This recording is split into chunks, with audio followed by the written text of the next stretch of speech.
Hello, I'm Joseph Junta, the music director and conductor of the Des Moines Symphony. As part of our DMSO at Home series, we are delighted to present to you American composer Steve Heitzig's Symphony in Sculpture 1, inspired by the John and Mary Pappajohn Sculpture Park in downtown Des Moines. When I first walked through the park in 2009, I was taken by the impressive sculptures and the statement made by our city to present these important works in the downtown corridor. Music and film immediately came to my mind and challenged me to find just the right filmmaker and composer that could create something unique, special, and symbolic of this remarkable park. St. Paul composer Steve Heitzeg and filmographer Brian Fizer were the perfect collaborators for this project. They both embraced my enthusiasm and created something that we could all be proud of. The project, completely funded by John and Mary Pappajohn, included the world premiere performance in our home, the Civic Center of Greater Des Moines, on September 29, 2012, to celebrate the 75th anniversary of the Des Moines Symphony, as well as a DVD recording of the piece by renowned engineers Blanton Ausbaugh and John Newton. Furthermore, the Symphony in Sculpture 1 DVD has been sent to art centers and libraries all over the world. The project was so successful that we produced Symphony in Sculpture 2 and 3, also sponsored by the Pappajohns, which will be streamed at later dates. I am personally grateful to the Pappajohns for their generosity and for their vision and deep understanding of the power of art to change a culture and community in a positive way. And a special thanks to Jeff Fleming, director of the Des Moines Art Center, for his expert advice and support. Please know that nothing will ever replace live music performances. But until we can all gather safely once again to hear some great music performed by our beloved orchestra, it's our hope that this performance of Steve Heitzig's Symphony in Sculpture 1 will bring you some enjoyment. Thanks for watching, and I hope you enjoy it.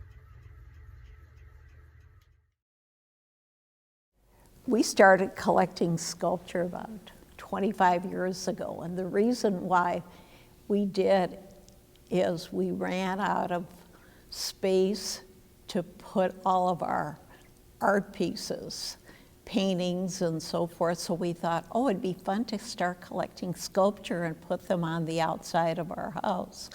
So we did.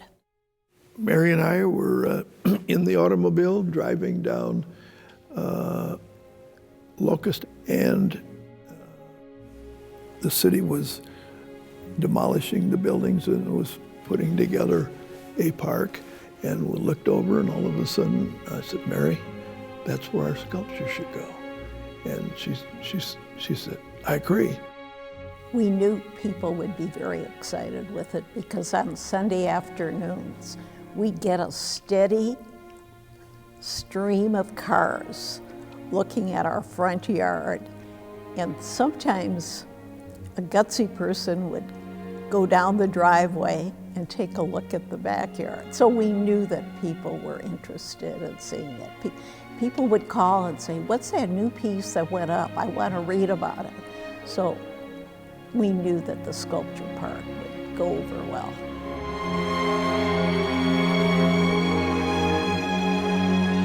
The John and Mary Pappajohn Sculpture Park is a 4.4-acre site in downtown Des Moines. It holds 27 sculptures by 22 internationally acclaimed artists, and it is a wonderful grouping of significant works that add so much to the city of Des Moines and changes its character and provides a level of excellence that hopefully permeates the city as a whole.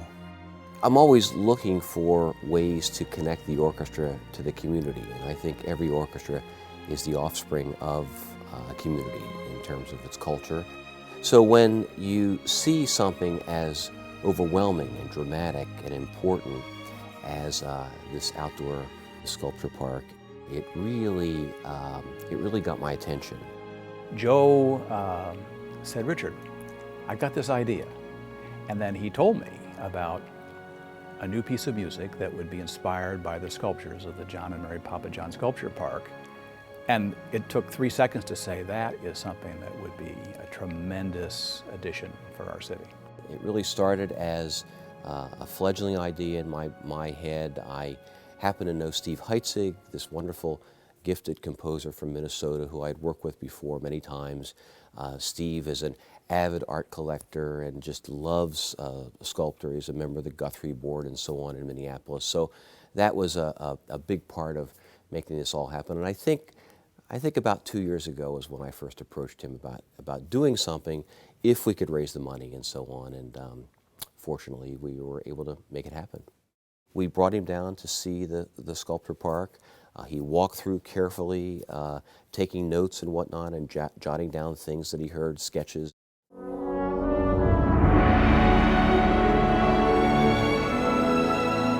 It was then my job to take the music as it was and interpret it as best I could. And it's such a pleasure to work with this guy because he's brilliant, he's focused, he's intent, and to be able to say, "Steve, what do you really want here?"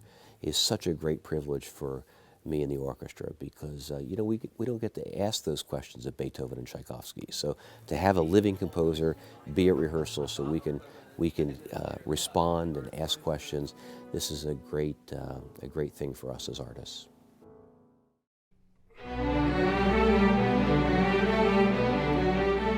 Many people have seen photos of the sculptures. They see them as they drive by on their way to work. But even for the people that have visited the sculpture park, I wanted to give them an opportunity to experience these works of art in a different way. So every time I went to the sculpture park to shoot footage, I always tried to keep my focus on the audience. And I would tell myself, don't just show them what you saw, let them experience what they missed. And part of that experience needed to marry the visuals with Steve's music. The first time I heard the music played live was actually the week of the world premiere. And when the Des Moines Symphony started, that first movement, and the video came up on the screen, I was like, wow, this is a moment, this is an experience.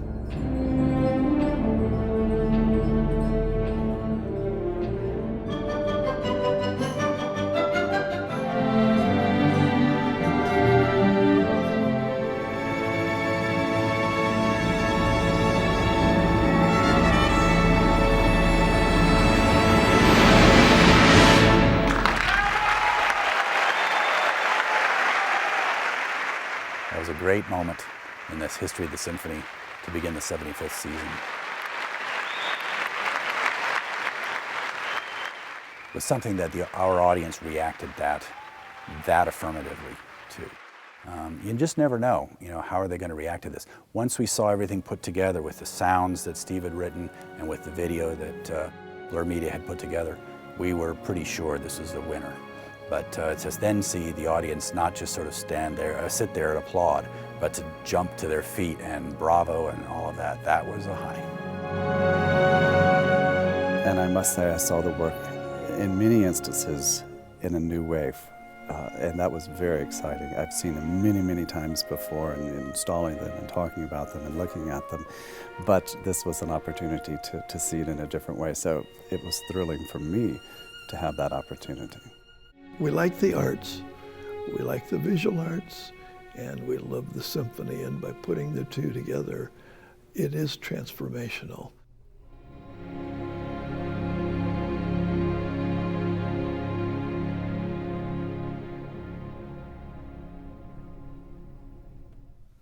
Hi, I'm Steve Heitzig, composer of Symphony and Sculpture, and I'm pleased to talk with you today.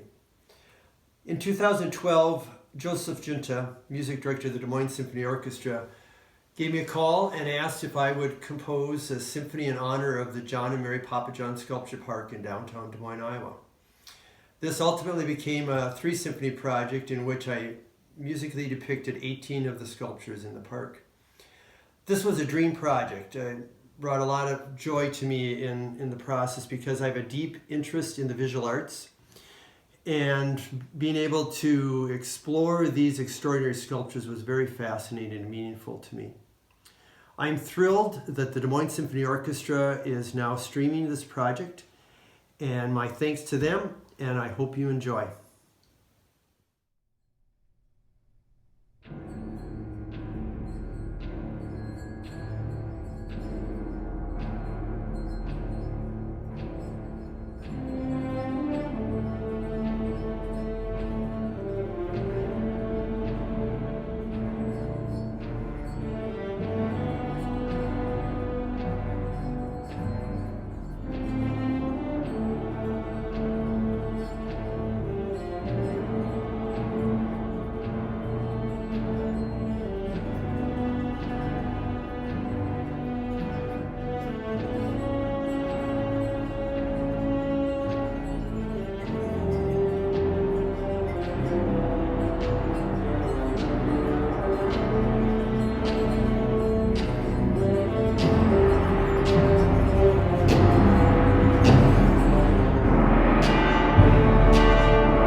Ancient Forest is the fourth movement in my Symphony and Sculpture 1. This movement is based on Deborah Butterfield's large horse sculpture, which was commissioned specifically by the Pappajohns for the new park. When I first met the Pappajohns, Mr. Pappajohn mentioned to me that he had suggested to Deborah Butterfield that perhaps her sculpture could be named after Alexander the Great's horse, Bucephalus. Knowing that, and with a nod to the Pappajohn's Greek heritage, this movement begins as a massive march, imagining what perhaps the sound of Alexander the Great's army would sound like on the move. And then also in this movement, I've interspersed that with a Greek-inspired dance of celebration.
Ghost Balzac is the fifth movement in my Symphony and Sculpture 1.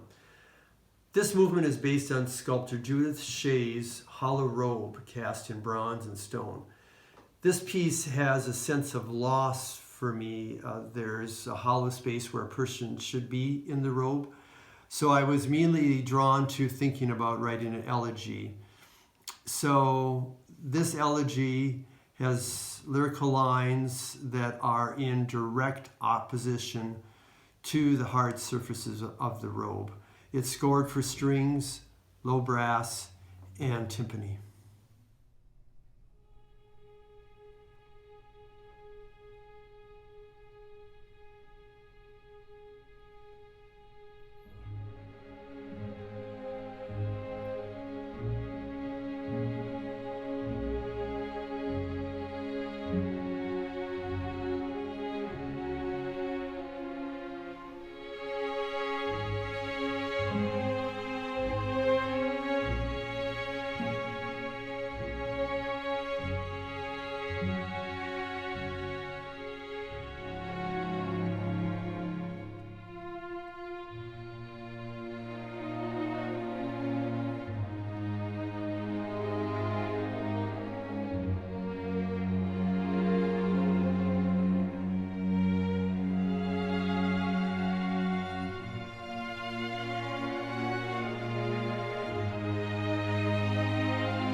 Nomad, the ninth and last movement in my Symphony of Sculpture 1 by Plenza, is part sculpture, part shelter.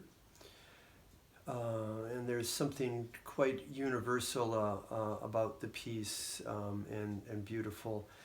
The reason I say that is that as I was researching and in residence in Des Moines working on the piece, every time I would visit the sculpture park, there were families, couples, friends, always inside in front of the sculpture.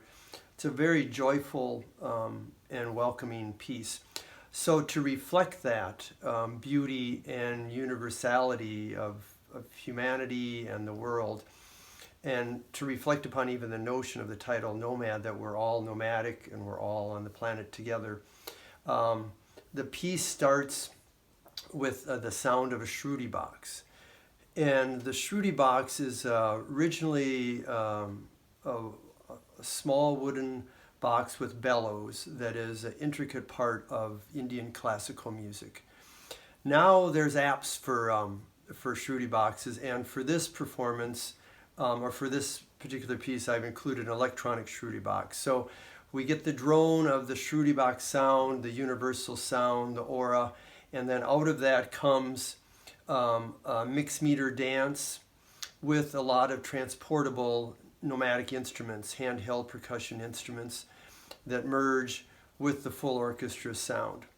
Interspersed with that is, out of that initial mixed meter dance and the movement, there's a melody that's very unresolved and searching that merges with that throughout the movement to reflect the search for home, for inclusivity, as well as just the movement of humanity and the celebration of life. That culminates in very large chords and celebratory chords at the end to reflect the beauty of this large scale sculpture, and to reflect the power and the connection that we have through music and our own humanity.